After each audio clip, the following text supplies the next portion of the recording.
Vamos abrir nossas Bíblias na carta de Paulo a Filemão. Nós vamos ler no capítulo único, do verso 1 ao verso 25. Diz a palavra do Senhor: Paulo, prisioneiro de Cristo Jesus, e o irmão Timóteo, ao amado Filemão, também nosso colaborador, e a irmã Áfia e a Arquipo, nosso companheiro de lutas, e a igreja que está em tua casa. Graça e paz a vós outros, da parte de Deus, nosso Pai, e do Senhor Jesus Cristo. Dou graças ao meu Deus, lembrando-me sempre de ti nas minhas orações, estando ciente do teu amor e da fé que tens para com o Senhor Jesus e todos os santos, para que a comunhão da tua fé se torne eficiente no pleno conhecimento de todo o bem que há em nós, para com Cristo. Pois, irmão, tive grande alegria e conforto no teu amor, porquanto o coração dos santos tem sido reanimado por teu intermédio. Pois bem, ainda que eu sinta plena liberdade em Cristo para te ordenar o que convém, prefiro, todavia, solicitar em nome do amor, sendo o que sou, Paulo, o velho, e agora até prisioneiro de Cristo Jesus. Sim, solicito-te em favor de meu filho Onésimo, que gerei entre algemas. Ele antes te foi inútil, atualmente, porém, é útil a ti e a mim. Eu te envio de volta em pessoa, quero dizer, o meu próprio coração. Eu queria conservá-lo comigo mesmo, para, em teu lugar, me servir nas algemas que carrego por causa do Evangelho. Nada, porém, quis fazer sem o teu consentimento, para que a tua bondade não venha a ser como que por obrigação, mas de livre vontade. Pois acredito que ele veio a ser afastado de ti temporariamente, a fim de que o recebas para sempre, não como escravo, antes muito acima de escravo, como irmão caríssimo, especialmente de mim e, com maior razão, de ti, quer na carne, quer no Senhor. Se, portanto, me consideras companheiro, recebe-o como se fosse a mim mesmo. E se algum dano te fez, ou se te deve alguma coisa, lança tudo em minha conta. Eu, Paulo, de próprio punho o escrevo. Eu pagarei, para não te alegar que também tu me deves até a ti mesmo. Sim, irmão, que eu receba de ti no Senhor este benefício. Reanima-me o coração em Cristo. Certo como estou da tua obediência, eu te escrevo, sabendo que farás mais do que estou pedindo. E ao mesmo tempo, prepara-me também pousada, pois espero que, por vossas orações, vos serei restituído. Saúdam-te Epáfras, prisioneiro comigo em Cristo Jesus, Marcos, Aristarco, Demas e Lucas, meus cooperadores. A graça do Senhor Jesus Cristo seja com o vosso espírito. Vamos orar. Senhor, obrigado pela tua palavra, que é sempre maravilhosa, sempre viva, sempre eficaz, nunca volta vazia. Nós abrimos nosso coração para receber tudo que o Senhor quiser nos falar. E pedimos que o Senhor nos fale, não o que queremos ouvir, mas o que precisamos ouvir. Porque nós queremos ser melhores diante de ti, Senhor.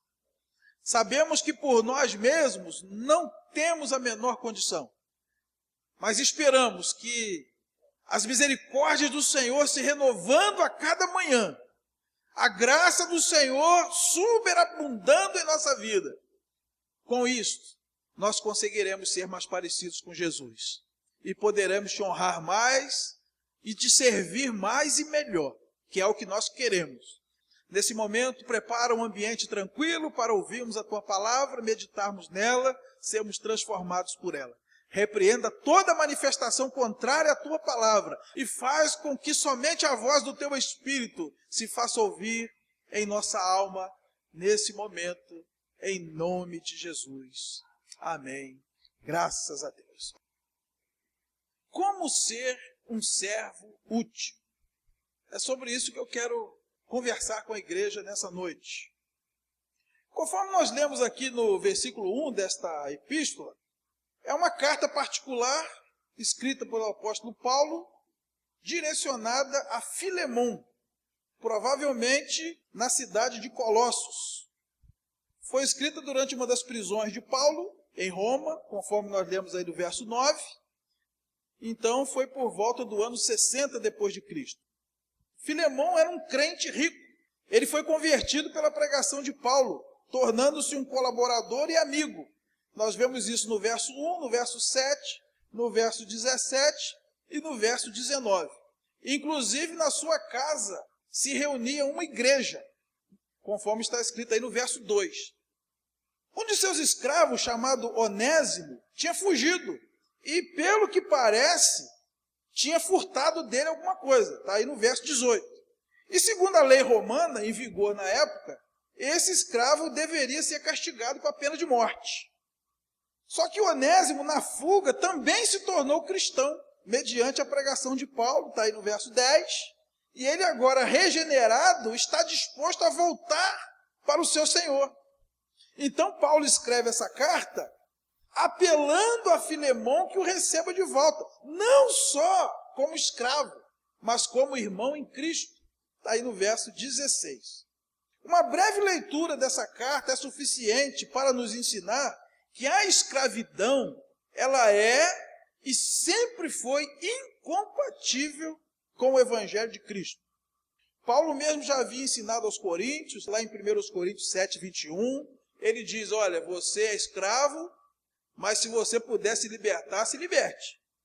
Ele escreveu isso também aos Gálatas, no capítulo 3, versículo 28, em Cristo não há escravo e nem livre. Até mesmo o nosso serviço a Deus é exigido de nós com amor pelo Senhor bondoso. Deus quer ser muito mais do que o nosso patrão.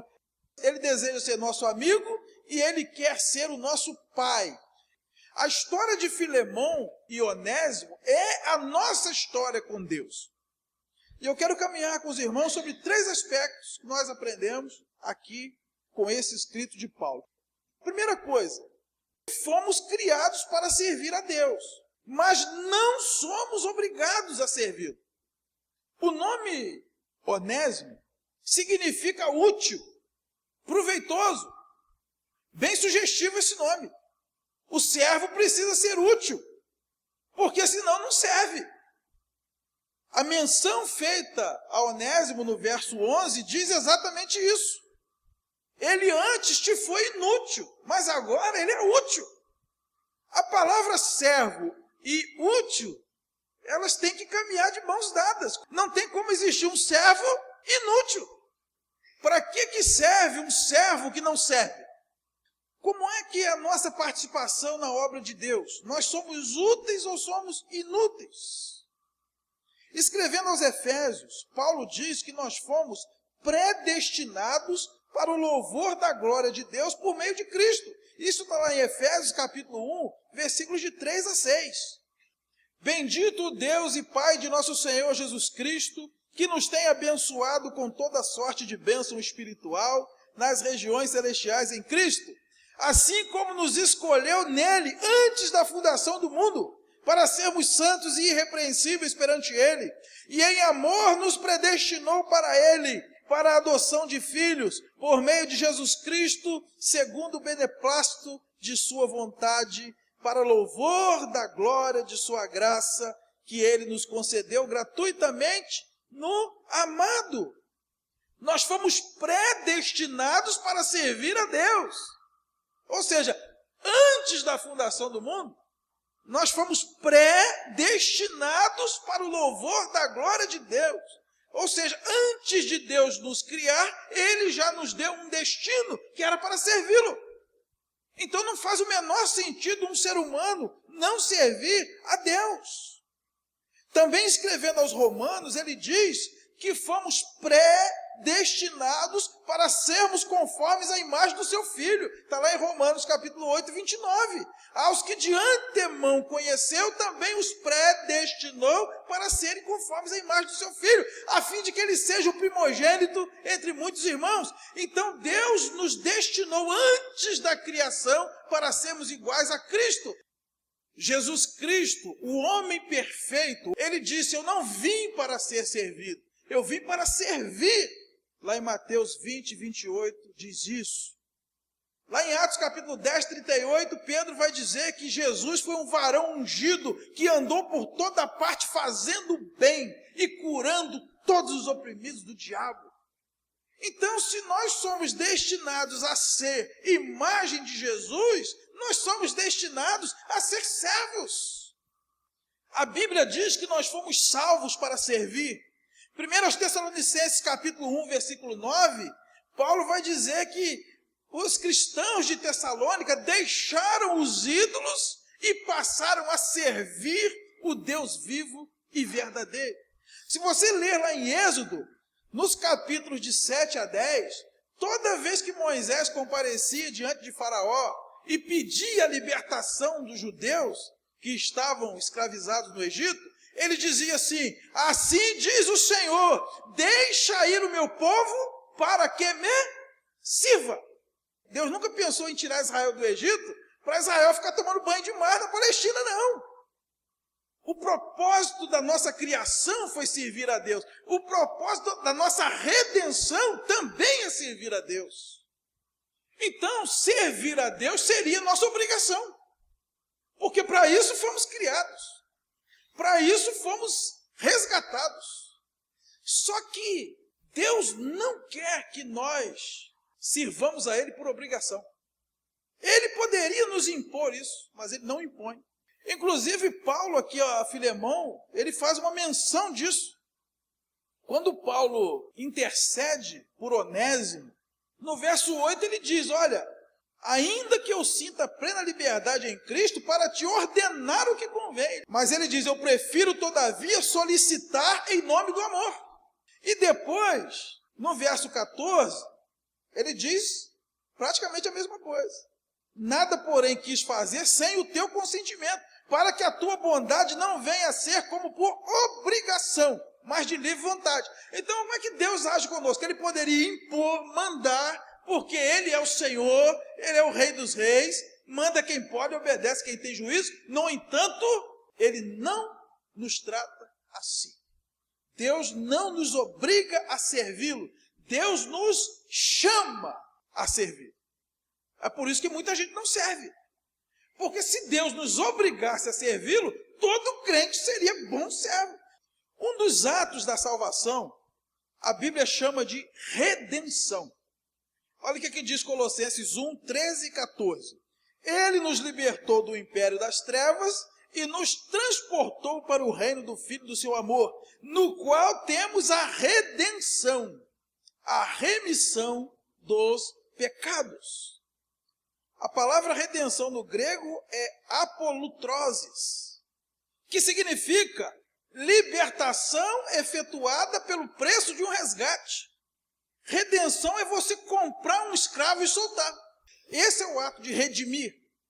No Império Romano, que é o contexto dessa carta, os senhores tinham de 10 a 200 escravos cada um, podendo chegar até a 1000 escravos. Os escravos não tinham direito algum, os escravos não tinham direito sequer à vida. Os seus senhores poderiam matá-los a qualquer momento, se entendesse que eles não estavam servindo como deveriam.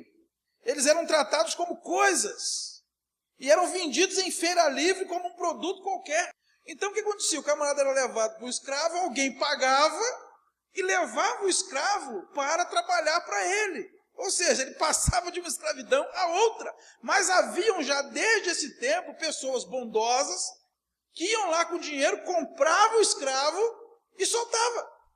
Isso é redenção. Foi o que Jesus fez por nós. É por isso que o nosso serviço a Ele não pode ser forçado, porque senão a gente estaria passando de uma escravidão para outra. Ele nos comprou da escravidão do pecado e nos libertou. Portanto, nós só iremos servir a Deus se nós quisermos, se formos gratos. A Bíblia nos ensina que havia um tipo de escravo que era chamado o escravo de orelha furada. Olha o que está escrito aí em Deuteronômio 15, de 12 a 17. quando um de teus irmãos, hebreu ou hebreia, te for vendido, 6 anos servir-te-á, mas no 7º o despedirás forro. E quando de ti o despedires forro, não o deixarás ir vazio. Liberalmente lhe fornecerás do teu rebanho, da tua eira e do teu lagar, daquilo com que o Senhor teu Deus te houver abençoado, lhe darás. Lembrar-te-ás de que foste servo na terra do Egito, e de que o Senhor teu Deus te remiu. Pelo que hoje isso te ordeno. Se, porém, ele te disser, não sairei de ti, porquanto te ama, a ti e a tua casa, por estar bem contigo, então tomarás uma só vela e lhes furarás a orelha na porta, e será para sempre teu servo. O que é o servo de orelha furada? Foi aquele servo que alcançou o direito de ir embora, mas diz, eu não quero ir embora. Eu amo o Senhor. Eu amo a sua casa. Eu gosto de estar aqui, é aqui que eu quero estar. Aí o Senhor vai dizer, mas você é livre. Sim, eu sou livre, mas eu quero servi-lo. E a partir daquele dia, o escravo nunca mais poderia ir embora. Ele seria agora daquele Senhor para sempre. E foi isso que Deus fez conosco. Olha o que aqui diz o Salmo 40, de 1 a 6. Esperei confiantemente pelo Senhor.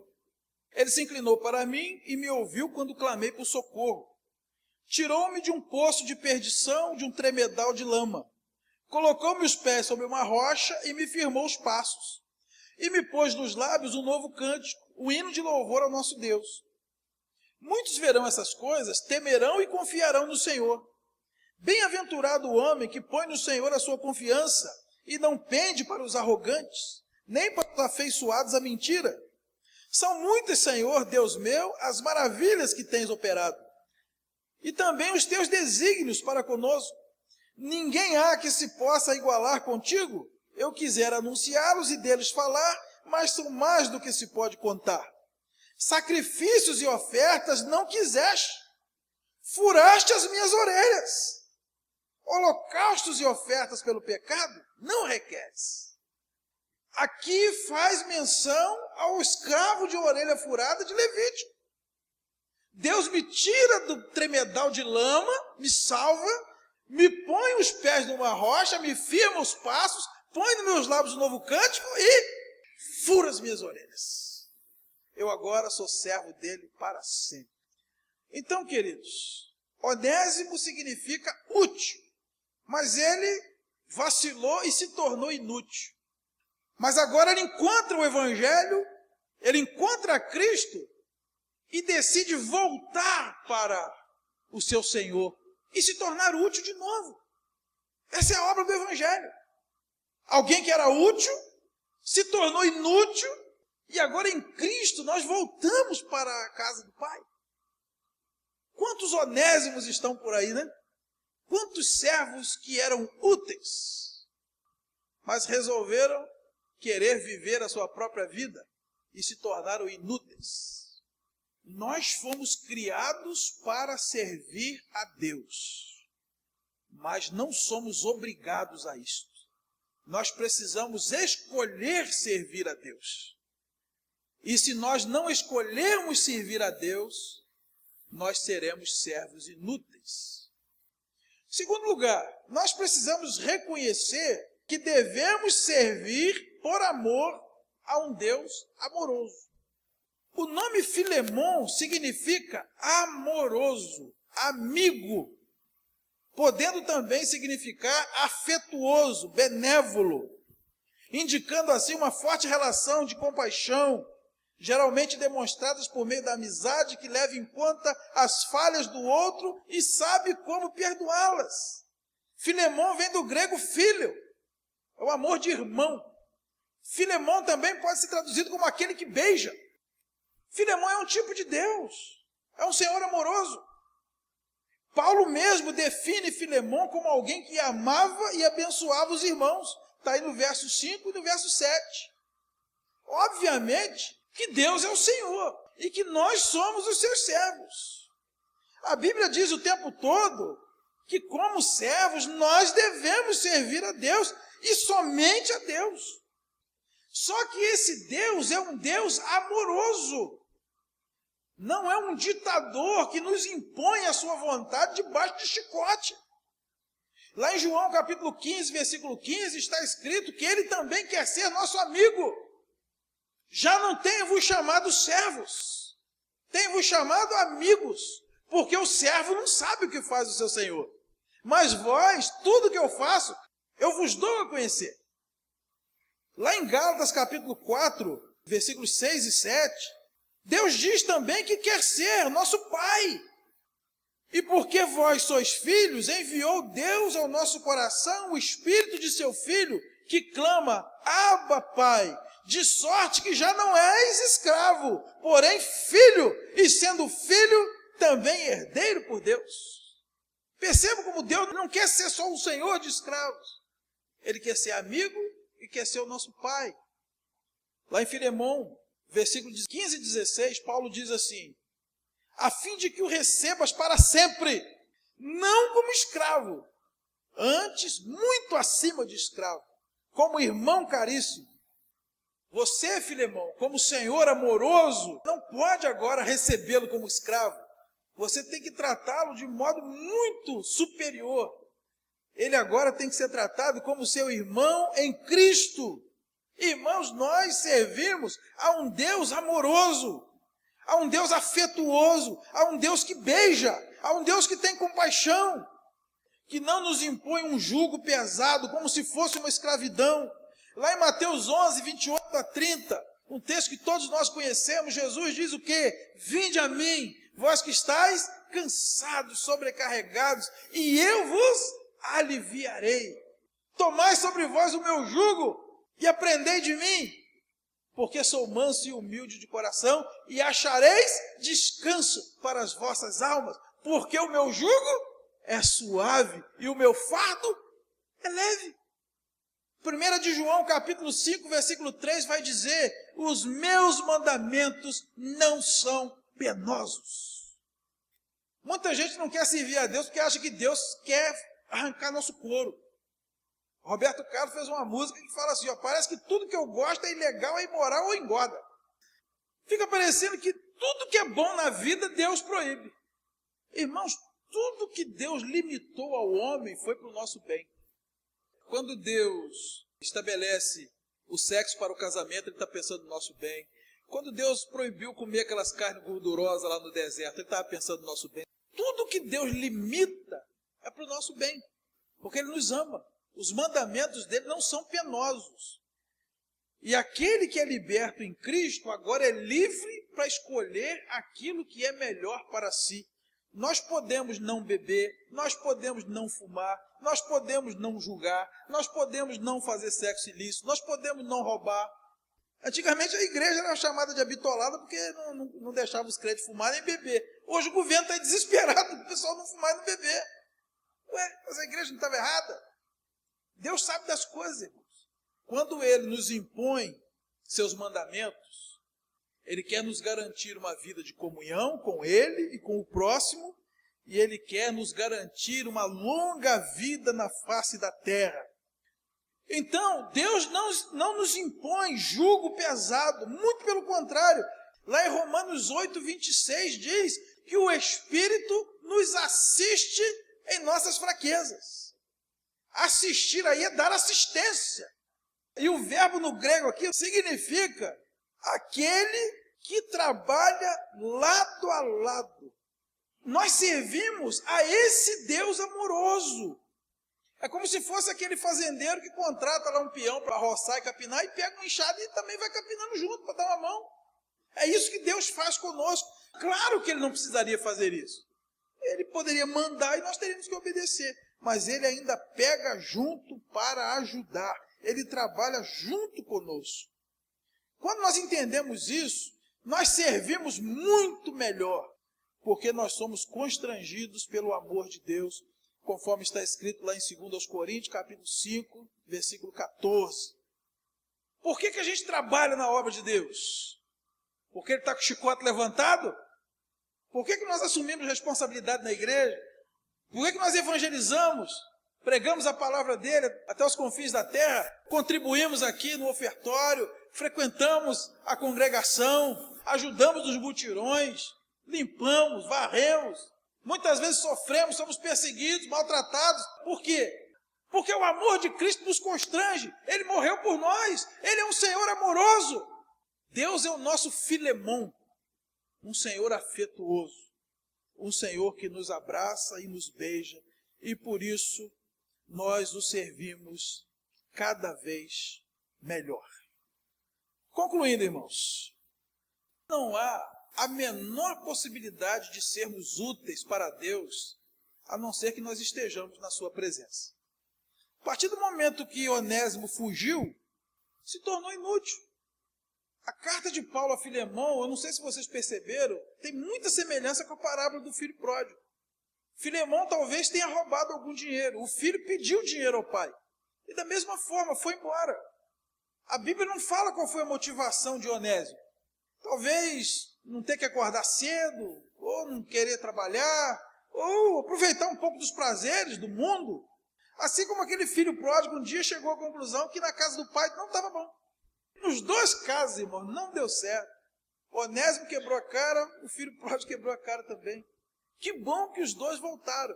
Há tempo de se tornarem úteis de novo. Porque, irmãos, não há nada que Deus queira mais do que andemos na sua presença. Olha o que está escrito lá em Marcos, capítulo 3, versículo 14. Então designou 12 para estarem com ele e para os enviar a pregar. Se você perguntar na escola dominical ou perguntar para os irmãos, por que Deus escolheu os 12 apóstolos? 9 entre 10 vão responder, para pregar. Marcos diz que não.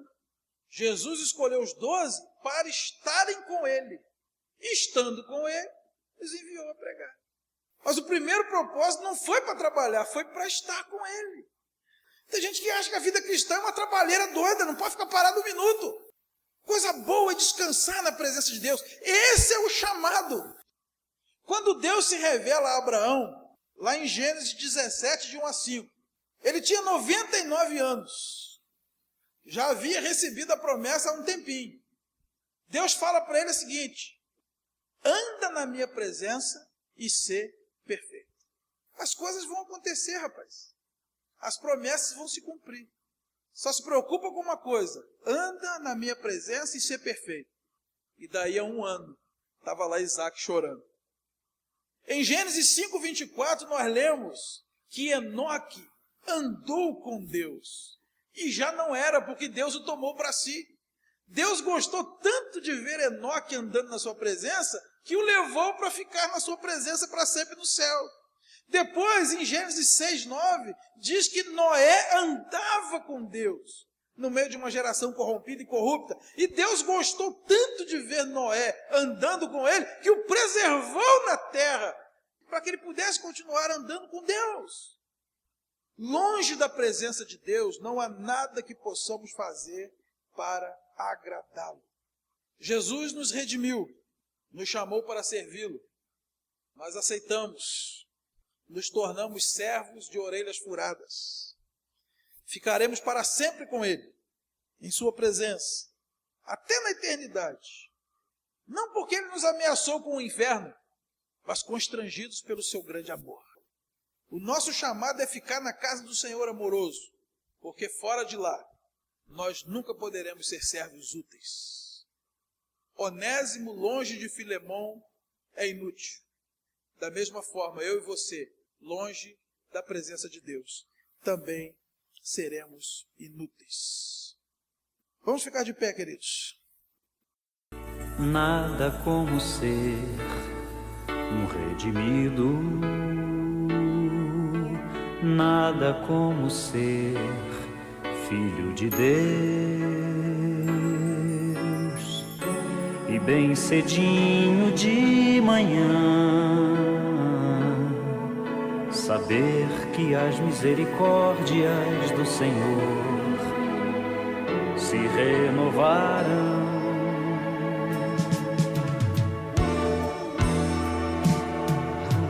Nada como ter a vida eterna, nada como ser filho de Deus.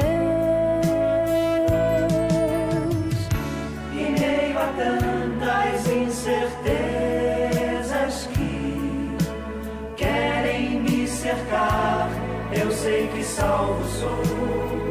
Estou em Cristo.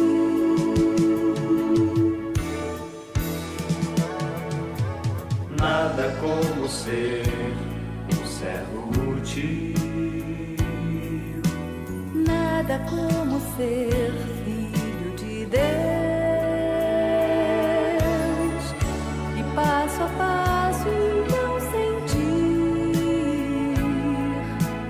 Que estou pisando as marcas que Jesus deixou para que eu seguisse.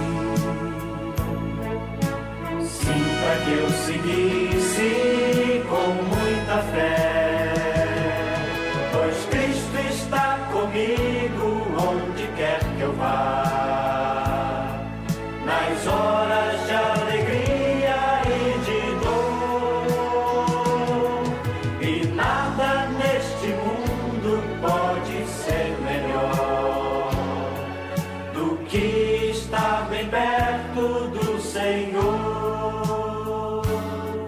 Pois Cristo está comigo onde quer que eu vá, nas horas de alegria e de dor,